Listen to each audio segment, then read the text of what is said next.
L'histoire de l'arche de Noé est l'une des plus connues de la Bible. Les enfants grandissent en entendant parler d'animaux défilant deux par deux, d'un immense bateau et d'un arc-en-ciel dans le ciel. Mais ce récit est bien plus qu'une simple histoire pour enfants. Il s'agit de la justice et de la miséricorde de Dieu. Il s'agit du jugement sur un monde corrompu et du salut pour ceux qui marchent avec lui.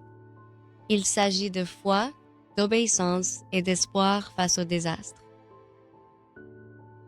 Dans cette vidéo, nous allons explorer pourquoi Dieu a envoyé le déluge. Comment Noé trouvait la grâce aux yeux de Dieu. La construction de l'arche et l'appel à y entrer. Le déluge lui-même et ce qui symbolisait et l'alliance que Dieu a faite ensuite et ce que cela signifie pour nous aujourd'hui. L'arche de Noé n'est pas simplement de l'histoire, c'est un modèle du plan de salut de Dieu par Jésus-Christ. Il nous montre la gravité du péché, la réalité du jugement et la grâce incroyable du sauvetage. Revenons au monde d'avant le déluge et voyons pourquoi Dieu est intervenu. Le chapitre 6 de la Genèse dresse un tableau sombre de la société humaine à l'époque de Noé. Les gens s'étaient multipliés à travers la terre, mais au lieu de la remplir de bonté, ils la remplissaient de violence. Genèse 6, verset 5 dit « Le Seigneur vit que la méchanceté de l'homme était grande sur la terre, et que toute intention des pensées de son cœur n'était que mauvaise en continu. » C'est l'une des condamnations les plus fortes des Écritures. L'humanité s'était complètement détournée de Dieu. Au lieu de vivre en harmonie avec lui, ils vivaient pour l'égoïsme, la violence et la corruption. Le cœur de Dieu était attristé. Le verset 6 dit « Il a repenti le Seigneur d'avoir fait l'homme sur la terre, et cela l'a attristé jusqu'au plus profond de son cœur. » Cela ne signifie pas que Dieu a fait une erreur, mais qu'il a ressenti de la tristesse face à la façon dont les gens avaient choisi le mal. Et ainsi Dieu décida de purifier la terre par un déluge, effaçant la corruption. Mais il offrait aussi une voie d'évasion. Au milieu du jugement, il se souvint de la miséricorde. Mais ensuite, au verset 8, on nous présente un homme nommé Noé, où l'on nous dit « Mais Noé trouva la grâce aux yeux du Seigneur. » Pourquoi Noé? Le verset 9 explique « Noé était un homme juste, irréprochable parmi les gens de son temps, et il marcha fidèlement avec Dieu. » Cela ne veut pas dire que Noé était parfait. Cela signifie qu'il était fidèle. Il faisait confiance à Dieu et essayait de lui obéir dans un monde qui avait abandonné la vérité.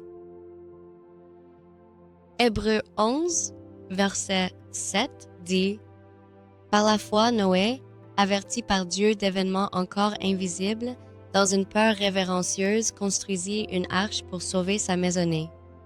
Noé croyait à l'avertissement de Dieu, même si un déluge mondial dépassait l'imagination humaine. » Voici le cœur de l'histoire de Noé. La foi exprimée dans l'obéissance. Quand Dieu parlait, Noé écoutait. Quand Dieu donnait des instructions, Noé les suivait à la lettre. Pendant que le monde se moquait, Noé construisait. Alors que d'autres vivaient pour le plaisir, Noé vivait pour Dieu. Et cette foi est devenue le canal du salut, non seulement pour lui, mais pour toute sa famille. Dieu a donné à Noé des instructions détaillées pour l'arche. Elle devait mesurer environ 300 coudées de long, environ 135 mètres, 50 coudées de large et 30 coudées de haut. Fait de bois de gaufre, scellé avec du bois, avec 3 ponts et une seule porte. Ce n'était pas un petit bateau du tout, mais un immense navire, comme une grande boîte flottante soigneusement conçue par Dieu pour survivre à l'inondation.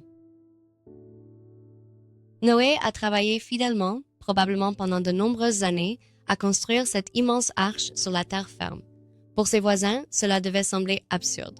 Pourquoi construire un bateau alors qu'il n'y avait aucun signe de catastrophe? Mais Noé faisait plus confiance à Dieu qu'aux apparences. 2 Pierre 2, verset 5, le qualifie de prédicateur de la justice. En construisant, il avertit probablement les autres du jugement imminent de Dieu, les exhortant à se repentir. Mais personne n'écoutait. L'arche devint à la fois un signe de salut et un témoignage du jugement à venir. Pour Noah et sa famille, c'était la voie de fuite. Pour le monde, c'était un rappel de leur rejet, de l'appel de Dieu. Cela devait être un spectacle incroyable.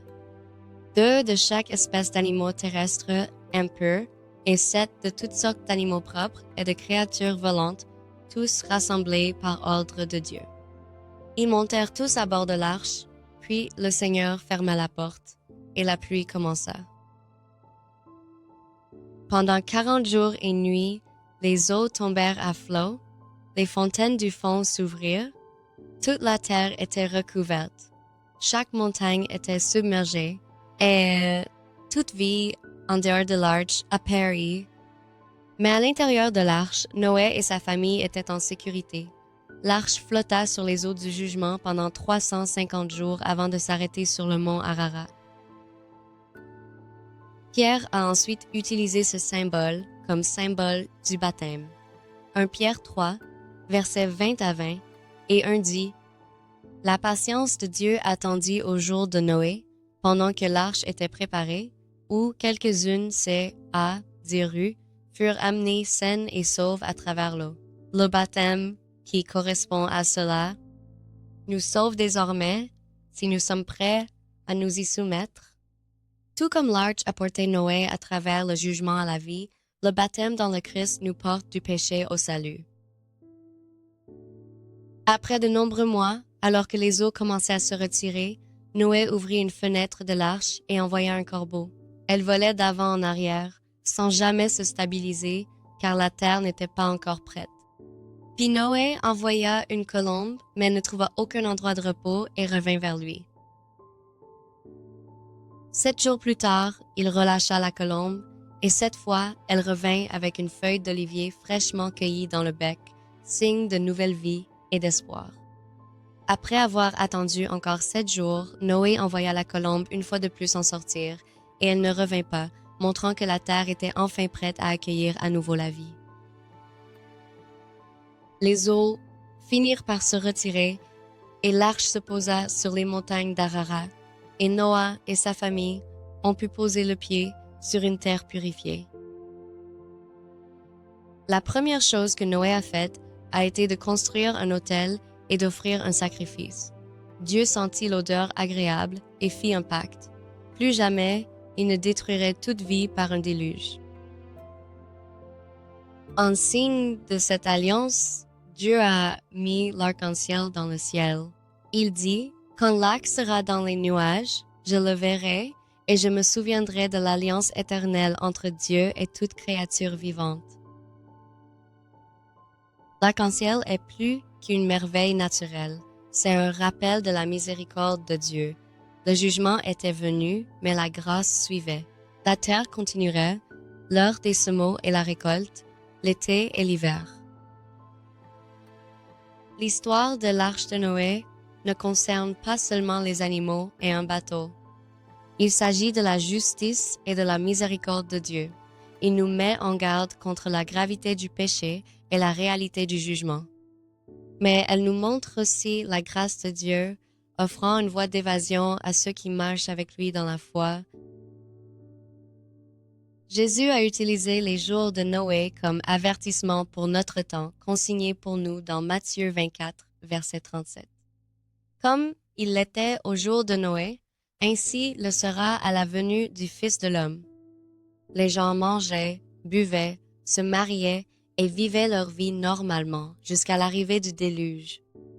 Il en sera de même lorsque le Christ reviendra, donc il y a un avertissement clair pour nous aujourd'hui. Nous devons toujours être prêts. l'histoire de Noé et le fil d'or. Dans un monde rempli de violence et de corruption, Dieu a promis de sauver Noé et sa famille à travers l'arche.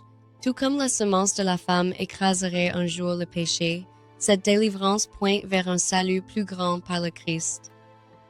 Après le déluge, Noé fit construire un autel et offrit des sacrifices des animaux propres. Dieu accepta cette offrande et promit de ne plus jamais détruire la terre par l'eau. L'autel montre que le salut est toujours lié au sacrifice, une vérité accomplie dans l'offrande du Christ de lui-même. Noé trouva la grâce aux yeux du Seigneur, comme il est rapporté dans Genèse 6, verset 8.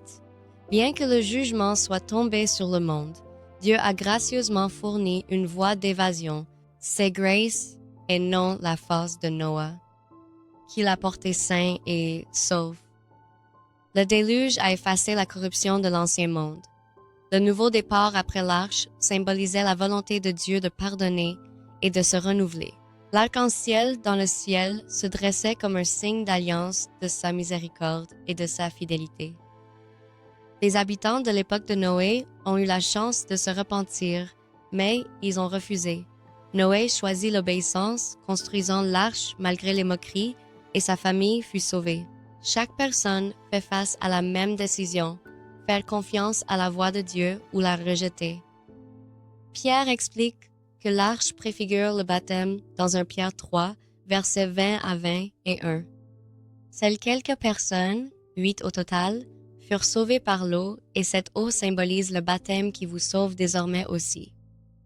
Tout comme la famille de Noé est passée de la mort à la vie à travers les eaux du déluge, en Christ, les croyants passent à travers l'eau vers une nouvelle vie. L'histoire de l'arche de Noé ne parle pas seulement de survie et de jugement, c'est aussi une prophétie de quelque chose de bien plus grand. Quand Noé envoya le corbeau, il vola d'avant en arrière, sans jamais trouver de repos. Le corbeau devint un symbole de péché et d'impureté, l'image d'un monde agité sans Dieu. C'était l'état de l'humanité avant le déluge. Puis, Noé libéra une colombe douce et pure. La première fois, il est revenu sans rien, montrant que le monde n'était pas encore prêt pour une nouvelle vie. Cela nous rappelle Jésus. Il est venu dans le monde pur et sans péché, mais le monde n'était pas prêt à le recevoir. Il a été rejeté et crucifié, alors Dieu l'a ressuscité et l'a pris avec lui. 7 jours plus tard, Noé envoya de nouveau la colombe, et cette fois elle revint avec une feuille d'olivier fraîche. Cette petite feuille était un signe de paix après jugement, de pardon après péché, et du début d'une nouvelle création. Et cela nous amène vers le retour du Christ, quand il apportera le royaume de justice et de paix de Dieu sur toute la terre. Finalement, Noé envoya à nouveau la colombe, et elle ne revint pas, la terre fut purifiée et restaurée. Et cela nous amène à l'époque où, après 1000 ans de règne de Jésus, la terre sera à nouveau restaurée et Jésus la remettra à son Père. C'est le fil d'or derrière l'histoire de l'arche de Noé. Il existe une autre façon de nous rejoindre dans ce voyage, qui explore plus en détail les aspects pratiques de la marche vers le royaume de Dieu. C'est notre cours gratuit, multilingue et basé sur la Bible, un cours vidéo gratuit de 30 leçons couvrant tous les aspects de la Bible et de la vie quotidienne. Et si vous avez des questions sur les Écritures, il existe un système de chat multilingue sur le site où vous pouvez poser toutes les questions sur les questions scripturaires. Pour accéder à l'un ou l'autre, il vous suffit de visiter le site web listé ci-dessous. Si nous n'avons pas encore de vidéos ou de cours dans votre langue, veuillez nous envoyer un email à l'adresse indiquée en nous indiquant ce qui vous intéresse et votre langage, et nous ferons de notre mieux pour les créer pour vous.